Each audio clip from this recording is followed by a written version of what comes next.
Okay. So good afternoon, everyone. So we're going to have a short majority caucus, but we met over the weekend. Hindi lang kami kompleto. We all agreed naman na in accordance with the Constitution and the rules of the Senate, dalawa ang priority parate, di ba? Organization of the Senate. And so the committees naman na hindi controversial na pwede na naming basahin. And then to go to straight to refer the articles of impeachment to the Committee on Rules, which will report out right away, and then mag-convene na yung impeachment court. So that's the plan. Having said that, there are 24 senators. Some have already manifested to you their intent to bring up other matters, which are most welcome. If ako tatanungin, I'd rather tapusin muna yung dalawang yon dahil precisely, hindi pwede namang sobrang daming priorities. We have to prioritize. So, when I say organizing the Senate, that's the committees, of course, any move to change the leadership is also a priority. That's the prerogative of anyone, anytime.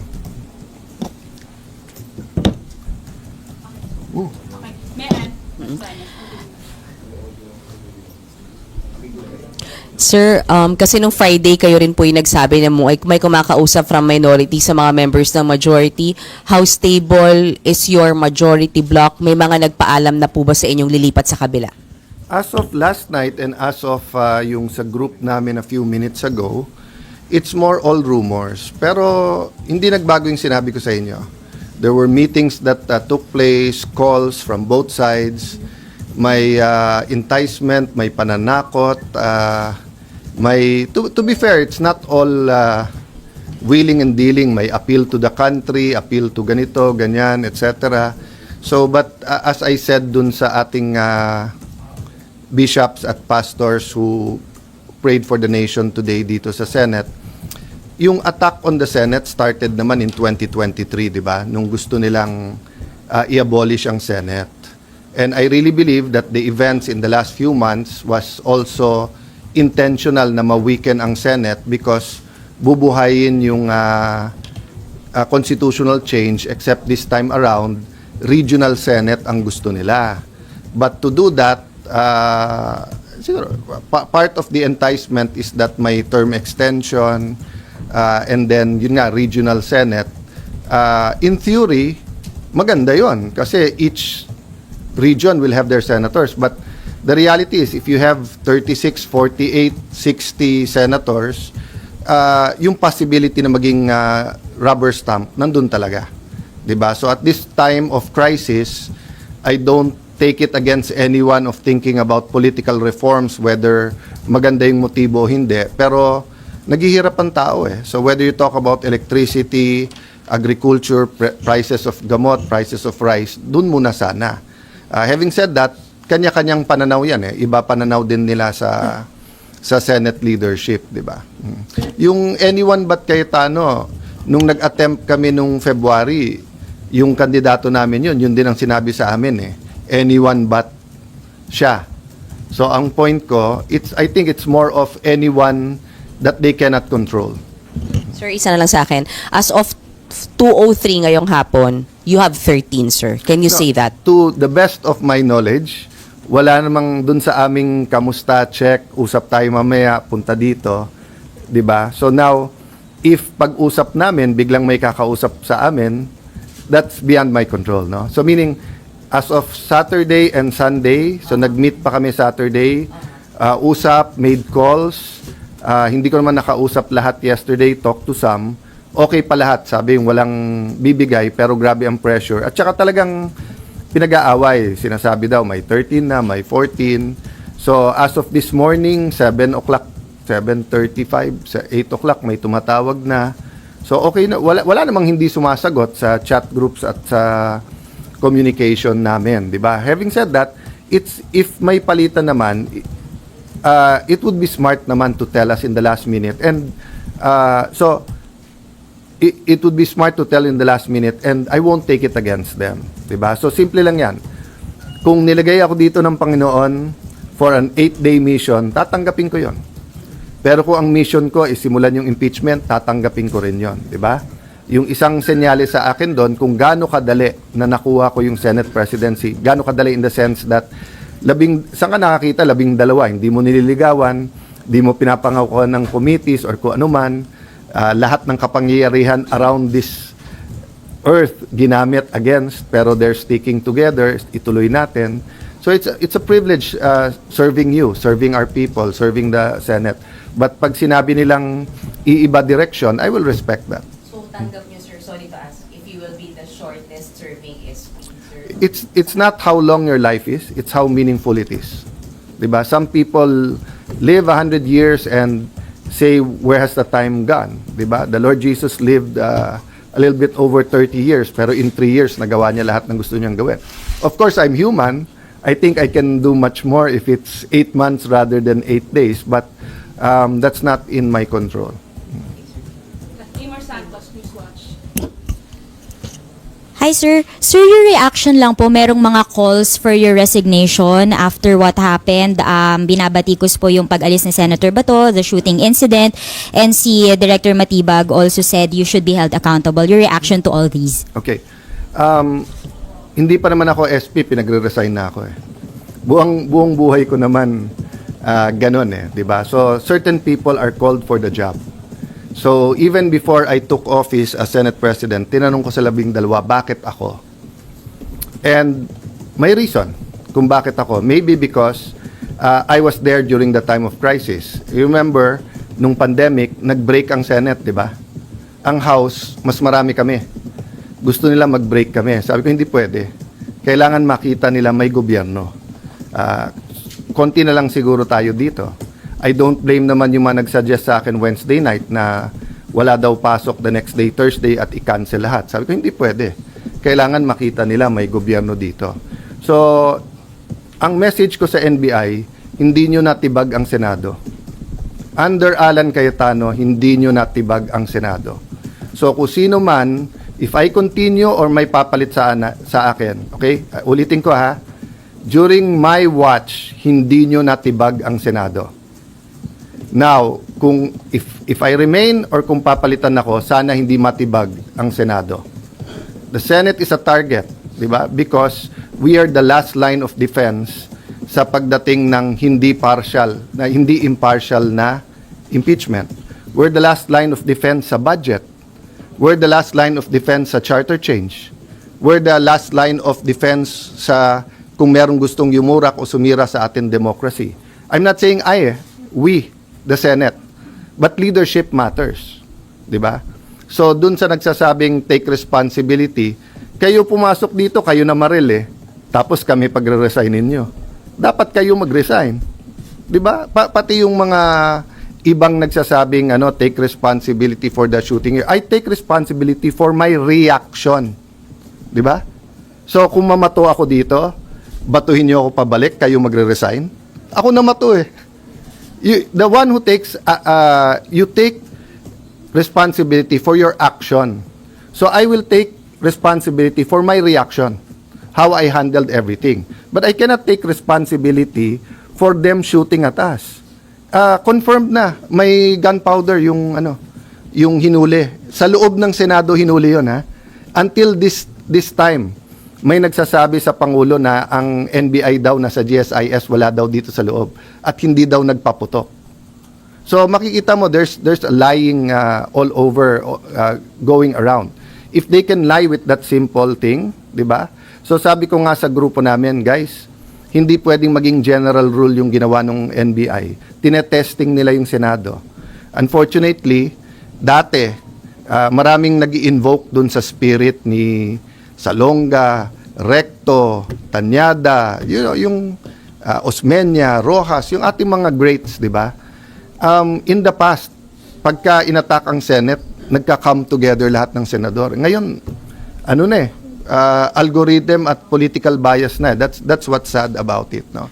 All the evidence is there. I mean, it's beyond our control na, like sa inyo, di ba? Pag dumating na sa editor, dumating na sa final, dumating sa live interviews, hindi nyo kontrolado lahat yon.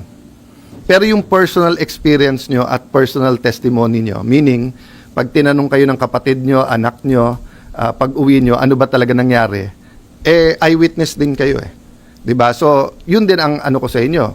Kung eyewitness kayo and you think I did wrong, I won't take it against you for calling for the resignation. But if you're telling me na kontrolado ko yung NBI, so dun sa nagsabing scripted, 'di ba? Ang galing ko naman na pati NBI is under my command pala. So you won't resign, sir? Oh, there's no reason to eh. 'Di ba? Many of those who are calling for my resignation are political operators eh. Dati na silang may meaning nung nasa DFA ako, resign Alan. Nung nasa Speaker's Office ako, resign Alan. Nung minority leader ako, resign Alan. Nag-ano lang ngayon, nag-echo lang ngayon dahil nga sa mga pangyayari. But for me, it's concerted effort from day one to get me out because they want someone they can control. The only thing I promise the 13 is I follow God. Diba? And, you know, following God is easy if you know exactly what He's telling you to do, diba? Pero if you have 5 decisions to make and all of them are godly decisions, hindi madali mag-discern na ano ba dapat gawin. So, for example, as long as I tell the truth, that's godly, diba? But do I extend a friendly hand in friendship? Diba? Do I tell everyone, let's work together? Or do I pound the table muna para alam nilang hindi pwedeng ganito yung Senate? Those are everyday decisions that needs wisdom. And I'm not claiming to have all the wisdom, di ba? But uulitin ko lang ha, collaboration, okay. Pero yung sunod-sunod kami sa inyo at hawak nyo kami sa liig, hindi pwede yun. Collaboration, our government needs collaboration. The 3 great branches of government, judiciary, executive, have to work together. Senate, House, we have to work together. But yung sasabihin mag-surrender or puppet SP ka, hindi ka tatanggalin, pero kung ano sabihin namin, sumunod ka, sorry, hindi ko style yon. Last question, Ma'am Gonzales, GMA. Hi, SP. Hingi lang po kami ng status ni Saa Aplaska. Kung suspended po ba siya, and si Sec Dong That's po. part of our, thank you for that question. Apo, So pati that's- sir lang si Sec Dong Mendoza nag-resign daw po. To be fair kay Sec Dong, siguro a few minutes after mag-resign yung dating Osaa, he told me na magre-resign siya. I told him I want him around. And then, sorry, hindi ko lang alam yung exact date. He actually handed me a written resignation. And dati ko naman siyang kaibigan. Never ko siyang kapartido, but he's always been forthright with me, always had worked in candor. Alam ko naman alam niya biases ko, alam ko biases niya. And then, he could have gone home Wednesday night nung maraming nagchichismisan na umuwi na kayo or maraming nagte-textan na umuwi na kayo. But he stayed, no? So, actually sa isang news ko nakita yun this morning. So, I haven't talked to any of them. I went straight to the hearing ni Senator Pia on electricity, high prices of electricity, then to the prayer for the nation, then here. So, I'll deal with that kung kay Sec Jendong. And then kay Osaa, there are 3 options kasi. There's a legal memo prepared for me to discuss with the legal team. I'd like to thank, di ba, nasa internet pinost naman ni Attorney Tolentino, Mark Tolentino, na, you know, may separation of powers kasi. And then may certain officials na pwede i-suspend o hindi. And everyone was emotional during the weekend, kaya nga Saturday sabi ko, prayer and reflection. Hindi ko na sinagot yung kay Ombudsman na walang nagtanggap dito. Kasi wala naman tayong trabaho ng Friday, Saturday, Sunday. Wala naman official na pwedeng tumanggap. To my knowledge, wala naman yung supina. CCTV, walang question doon. Kung may miscommunication, it was cleared up naman, di ba? It's not true na walang CCTV. Meron, pero the lights were out eh. So, hindi lahat singlinaw nung iba. Number 2, as soon as Secretary John Vic called me, yun ang una niyang hiningi. Secure the CCTVs. When he got here, inulit ko sa harap. 2 copies. Sabi ko, gumawa kayong 2 copies, pero sa harap nila kayo gumawa ng 2 copies para alam yung original. So, yung isa nasa PNP or I don't think it's with DILG. I think it's with PNP. So, dun sa DOJ at saka sa ombudsman, wag sila mangamba na matamper yon kasi hawak na ng gobyerno right after the incident, no. But as far as NBI and DOJ investigating, suspect sila eh. So paano sila mag-iimbestiga, 'di ba? That's why nga pumayag ako ng joint investigation kasi I am sure that someone will point the fingers sa mga taga-Senado. So kung suspect ka rin, hindi pwedeng ikaw lang mag-imbestiga, 'di ba? That's why I also appeal to all of you, whoever has videos, to the proper authorities kasama namin. So actually, I've been scanning the news and internet at kung ano man videos lumalabas doon, kinukuha din namin para maayos natin in a very logical and scientific manner. Sorry, so clarification lang po. Si Saa Aplasca, pati po si Sec Dong, I'll update you maybe in an hour or two kung anong decision. And I promised also both the majority and the whole 24 senators na magiging consultative or consensus yung aming decision making, 'di ba? So I don't think yung whether or not yung suspend. Remember, he's acting, ha. So hindi naman siya regular sergeant at arms, meaning he should also have an option na kung ayaw na niya. Diba? But he's been there, he's been reporting, he's doing his job. I don't think he deserves this, but sabi niya, sir, sundalo ako, sanay ako dyan. Sir, to clarify, si General Aplasca pa rin po yung Senate Sergeant at Arms na Yeah, we haven't made a decision. nag-i-implement. We haven't made a decision. Kasi one option, di ba, is sundin yung ombudsman. The other nga is may legal opinion na it's the Senate that can suspend, hindi sila. And then one is to suspend pero to question sa CA. The other one is sila mag-question sa CA. So there's really 1,000 decisions that have to be made, but I just want to focus on convening as an impeachment court, organizing the Senate para wala nang magsabi-sabi na delay. Beside those two priorities, then pwede natin isa-isahin ko ano man ang mga kailangan nating gawin, no? Sir, sorry. Go ahead. Your priority is committee chairmanship. Organizing the Senate in general. So Okay. that right now, that means the committee chairmanship. Yeah. Committee chairmanship and convening the impeachment court. Pero pag may tumayo to change leadership, hindi niyo po harangin. That's their right. But priorities are priorities, di ba? So kahit may tumayo Di po, ba, sila naman nagsasabi before, or kakampi nila kung hindi sila, na di-delay namin yung impeachment. So, kung gusto nilang i-delay nila. You know, I've been in the Senate long enough na kahit majority ka, kung gusto mo talagang i-delay, maraming pwedeng gawin eh. 'Di ba? Sabay-sabay lang kayo tumayo, madi-delay mo. But I'm expecting a very naman decent and honorable exchange mamaya. 'Di ba? there will be moves. Sorry sir, isa na lang. Yes, If there ma'am. will be a move for a change of leadership, ipopush nyo na Priority mag-convene yun. muna. Hindi. If there's a move to change leadership, priority yun. Oo. Yun ang pinaka... So, if you look at the Constitution, getting the Senate organized is the priority. Kasi how can you even convene the court if you're not organized? How can you have hearings if you're not organized?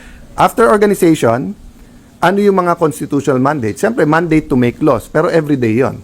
But to convene, di ba, and given the national clamor or trauma, whatever side you're on, may mawawala ba na we convene and start the process, di ba? Okay. Thank you, everyone. Thank you.